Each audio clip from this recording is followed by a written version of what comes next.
We're here at the residency of former President Hamid Karzai in what used to be known as the Green Zone when US and NATO forces were still fighting in this country. We are in the heart of Kabul, and Mr. Karzai is still considered to be one of the most influential voices in the country, and we are here to ask him how he feels about the situation in Afghanistan 1 year after the Taliban's return to power. Mr. Karzai, thank you very much for having us. When was the last time you left this compound? The last time was about, I guess, 15, 20 days ago. I went to visit Dr. Abdullah. I'm asking the question because you are seemingly not allowed to travel abroad. Are you a prisoner of the Taliban? No, no. With regard to the travels abroad, that has not been possible. And they told me that. But inside the Kabul city, when the security is fine, we ask them, we let them know that I'm going to a place, and they provide us an escort, and the escort takes me to that place. Is that confined to Kabul, or are you also allowed to cross city boundaries? I haven't yet done that. So I don't know. I haven't yet told them that I'm going to visit the provinces. I think I should rather soon, around autumn, and then we will know.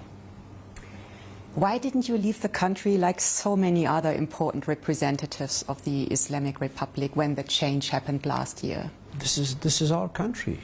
This is our home. You don't leave your home when things become difficult. You stay at your home and you fix it and you try to make it right. Simple as that. So if there were a chance now, you wouldn't leave? Never. No, never. Never. Mr. Karzai, you have 3 small daughters. Yes. What kind of future do you see for them in this Afghanistan? I want them to have a future as good as any other child has around the world. And this is a very important question for our future, for our children.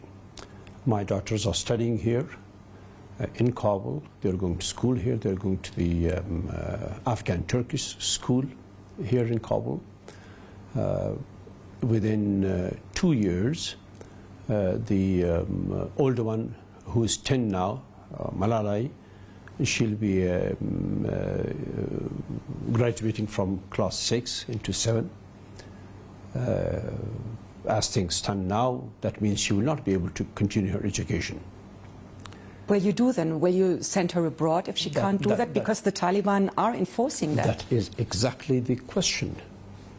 Before me and before hundreds of thousands of other Afghan families and parents.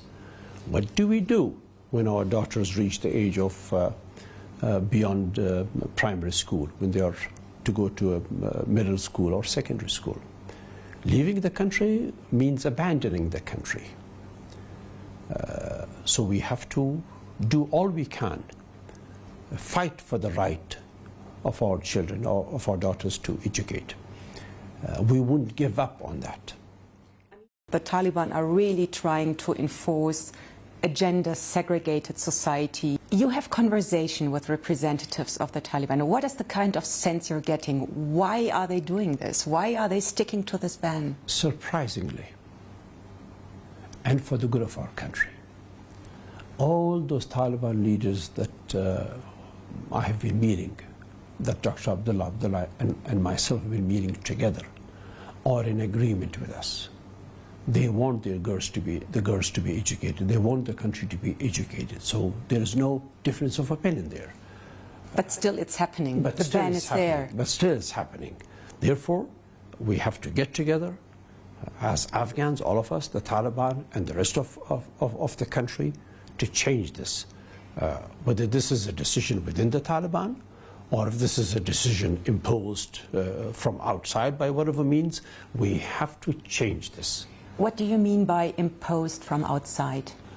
Look, you heard the former Prime Minister of Pakistan Imran Khan speaking to the foreign ministers of the Islamic world in Islamabad, trying to justify if the Afghan girls don't go to school, trying to blame it on traditions, which is wrong, which is entirely wrong. And I'm a personal witness to that, that what he said was wrong. This got nothing to do with traditions or anything. But why would Pakistan have an interest on a ban on girls? A weak Afghanistan, an Afghanistan that is in need, an Afghanistan that cannot stand on its own feet, an Afghanistan that is in poverty. Lack of education means poverty. Lack of education for girls means lack of abilities. Lack of education for girls means half of the society, at least half of the society. At least, because if girls are not educated, men are also undermined in their abilities. Therefore, at least half of society not being able to produce and participate. That is a considerably weakened and deprived Afghanistan. So there cannot be any other reason for Pakistan to do this. You think that they're using education as a weapon to keep Afghanistan downtrodden? This has been used for a long, long time. Even way back when the British were ruling India. Those parts of the subcontinent that opposed the British rule were denied education. But if there is so much thirst for education, why are the Taliban not just saying, let's do it? I mean, if they want to serve their people, surely they know. That is a question that they need to answer, and that they need to answer very soon. They refuse, as of now. They shouldn't. They must allow girls to go to school. There is no compromise there. And I've told them this very clearly. There's no compromise here. No way that we will allow Afghan girls denying education. No way. Do you think this is a disservice to Afghanistan. Do you think they will ever listen to you? I mean, you are still... They have to listen to the Afghan people. That's what the Afghan people want. This is against the interest of Afghanistan. Denying girls an education means denying Afghanistan growth and progress. Are they here to serve the Afghan people and make them progress towards well-being and economic prosperity and stand on our own feet? Or do we want our country to be downtrodden, in need, poor, and desperate? Which one is it that we want? The US killed al-Qaeda leader Ayman al-Zawahiri in a drone strike. The targeted house is in an area where a lot of Taliban representatives live. Is Afghanistan once again becoming a sponsor of global terror? Afghanistan never was a sponsor of global terror. Afghanistan was a victim of global terror. The Afghan people are the greatest victims of terrorism. The Afghan people commiserate very strongly with all the victims of terrorism around the world, because we have suffered more. The Afghan people commiserate deeply with the victims of September 11 tragedy, because we were the victims first.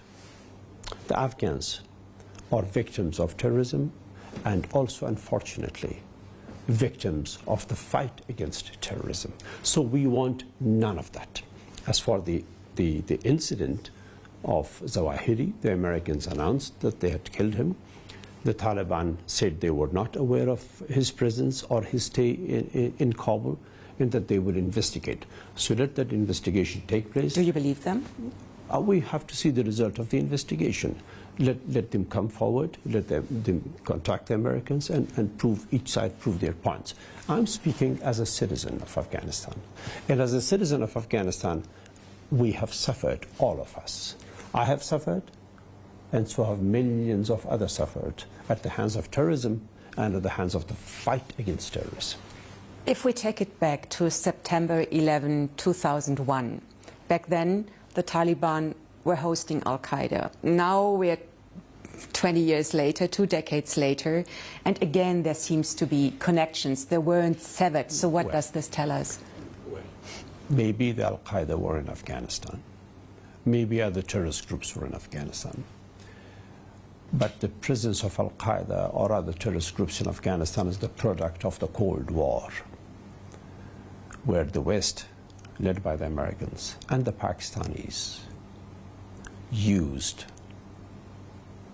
very intensely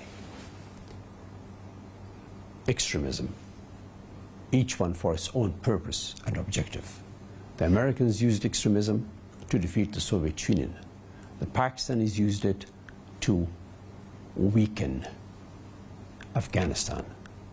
I will never accept the notion that Afghanistan was hosting any terrorist group, but I will tell you with confidence that Afghanistan has been made to suffer at the hands of terrorism.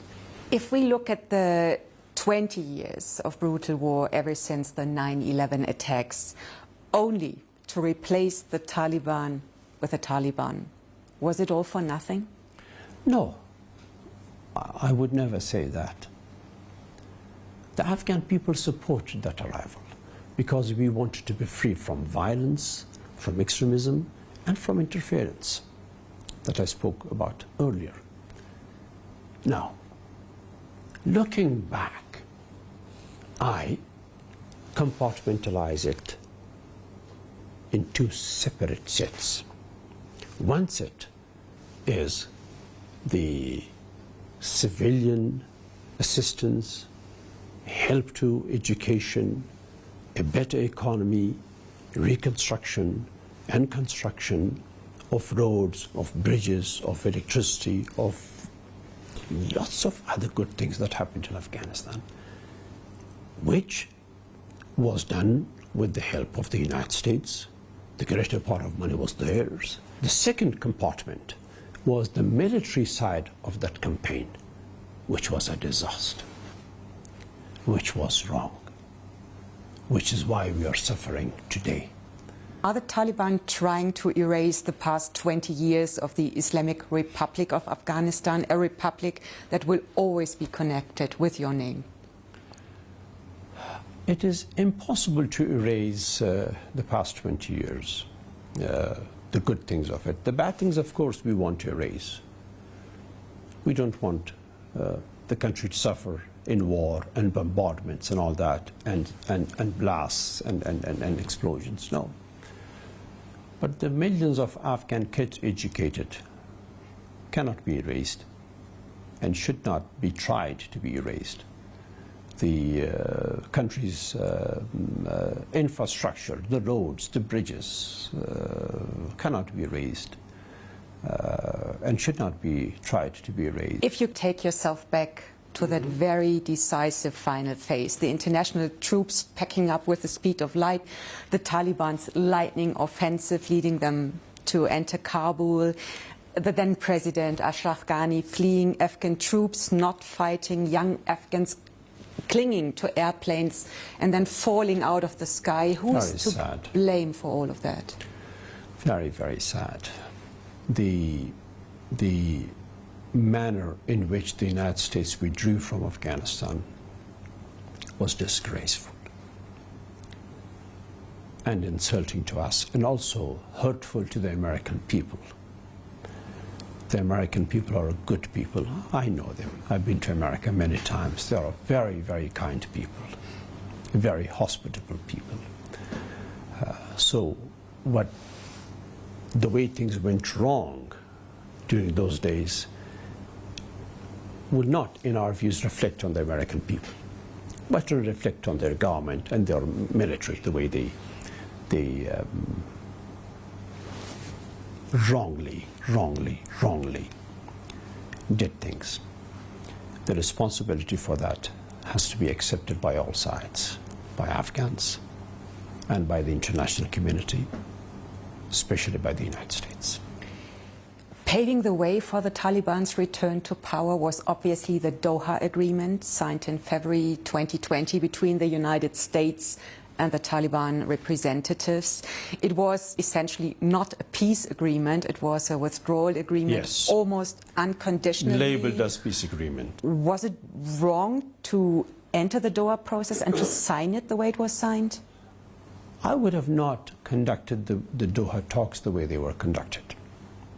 I think I can be as concise on that as I just said. But I would entirely agree with you that the Doha agreement was more than a withdrawal agreement than a peace agreement. I think had there been the intention for a peaceful transition in Afghanistan, or a coalition between the Taliban and the rest of the country, that would have been great for us, for everybody. We would have not lost as much as we lost the national reserves of the country. For a poor country like us to lose $7 billion, that's a lot of money for us. And the institutions, and the military hardware, and the civil services, and then the leaving of hundreds of thousands of educated Afghans, qualified, highly educated men and women of our country. That's a huge, huge loss. That's a disastrous loss. When you see the Taliban's flag at the presidential palace, which is not too far away from your residency, does it make your heart bleed? No, no. It's the Taliban flag. They are now the government in Afghanistan. Our national flag is the black, red, and green flag, which is the historic flag of Afghanistan, which has been there since the 1920s at least. And any government that wants to have a national flag declared for the country must do that through the lower jargah of Afghanistan. This flag that is now on the palace is the Taliban own flag. You were the president of Afghanistan from 2002 to 2014, 12 long years. So really there's your name on the Islamic Republic that is no more. If you honestly reflect and look back, where did you personally go wrong or have made wrong choices during that time? Well, I could have made quite a number of mistakes. If I go back and think about it, I can come to you and say these were the mistakes that I made. Probably I was too zealous on democracy. I adopted the US model of parliament. There were other issues as well that I may not choose to speak about now. Can I raise two, and yes. then you can choose yes. if you want to yes. talk about yes. them yes. or not? I mean, the two that yes. were always in the limelight, yes. at least of Western media, was massive corruption, election rigging, two decisive factors undermining the Islamic Republic, almost eating it up from the inside. Well, no. These two precisely were not our doing. How come? The election was not rigged by Afghans. The election was rigged by certain outside players. So it wasn't the fault of the Afghan elite Not at all. Not at all. Not at all. So who but I can give you so many examples, but I don't want to go there now. I don't want to make an already bad impression of what some of the Western countries did in Afghanistan, even more worse. So you blame them for the election rigging? I have evidence. I have evidence. There are people who would come and tell you, give you names of what certain Western individuals did. Some from the European Union, some from the United States, some election officials that they brought. Oh, that's a story that's so in detailed documented by us. And we have had conversations about this. I can give you examples. But there were like so many elections. So was it always a foreign hand, or where did the Afghan elite go wrong? There were only a few elections. Look, this rigging of the Afghan elections began in 2009. And there are stories to tell about that. Let's not go into that now. I would love to, by the way. I would love to. This is a subject that the Afghans know, that I want our Western audiences to know. But corruption was also a huge issue. Corruption was a huge issue. I would divide that in two. One, local corruption, petty corruption in the provision of services, bribes, was ours and our responsibility. I take full responsibility for the petty corruption in the administration. But the big corruption of millions of dollars and contracts was entirely foreign. And I must tell you, I began to suspect towards the end of my government, not complete end of my government, at least above the middle years of my government, that was a planned activity. Your argument is that leading to the downfall is much more, or maybe entirely, the foreign hand than compared to the Afghan political elite at the time. Leading to the downfall is without a doubt in my mind more a foreign machination than the Afghan one, clearly. But let me also tell you, believing in that, I must also say that, of course, we Afghans have had our own responsibilities, and we are not without responsibility. If we look at the situation now, the economy has all but collapsed. Nearly half the population, that is 20 million people, are experiencing high levels of food insecurity. What is the way out? The way out is for strengthening unity among Afghans, involving all the Afghan people in the running of the country. Afghanistan is the home of all Afghans. It does not belong to one group or one part or one element of the country. This country belongs to all Afghans. Therefore, this is a call on the Taliban that I make here, that they must, as I called them brothers, when the Americans were bombing them, when there was this conflict, when some of us as well were calling for conflict and more war against them, I said, no, they are our brothers, and we must sit together and have peace. Now I call on the Taliban as brothers to consider all other Afghans brothers and sisters, even those who are against them, who may be thinking of resisting them, that they must be contacted and brought back to a political process, to a national dialogue, so we Afghans can, in unity and through the expression of the will of the Afghan people, chart a way towards a better future. This is a call on the Taliban that I have repeatedly made. We called you brothers then, now you are in the government, you call the others who are opposing you for whatever reason brothers, and bring them back and make a good Afghanistan. Afghanistan will never grow or be peaceful in disunity or in one grabbing everything and not letting others share. No. The international community is struggling how to engage with the Taliban, how much aid they should provide to Afghanistan. The national assets, about $7 billion in the US alone, are still frozen. Exactly. How do you feel about that? That's not good. That's very objectionable. I referred to Afghans being victim when we were talking of terrorism. How can the United States government take money from one victim to give it to the other victim? You're referring to those frozen assets being used to give to the September 11 attack victims. The victims of September 11, we commiserate with fully. We understand their pain, we understand their suffering, their loss.